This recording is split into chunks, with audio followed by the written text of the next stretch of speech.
1500 કરોડના જમીન કૌભાંડમાં સુરેન્દ્રનગરના તત્કાલીન કલેક્ટર રાજેન્દ્ર પટેલ સામે સસ્પેન્શનની તલવાર લટકી રહી છે। રાજ્ય સરકારના આદેશ બાદ સામાન્ય વહીવટી વિભાગ ગમે તે ઘડીએ રાજેન્દ્ર પટેલને સસ્પેન્ડ કરી શકે છે। 2 જાન્યુઆરીએ ઈડીએ પૂર્વ કલેક્ટર ડોક્ટર રાજેન્દ્ર પટેલની ધરપકડ કરી હતી। ઈડીએ તપાસ કરતા કલેક્ટરની ઓફિસ નિવાસ સ્થાનેથી હિસાબની ડાયરી, મોબાઈલ, પીડીએફ અને ડિજિટલ પુરાવાઓ મળી આવ્યા છે।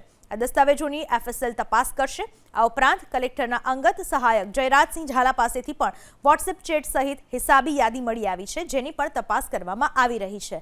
આ દસ્તાવેજોમાં હજુ મોટા ખુલાસા થઈ શકે છે। એનએની ફાઇલમાં કમિશનની 50% રકમ કલેક્ટર લેતા હતા, બાકીનો હિસ્સો અન્ય અધિકારીઓ વહેંચી લેતા હતા। ડાયરીમાં અત્યાર સુધી 10 કરોડ લીધા હોવાનો ઉલ્લેખ છે।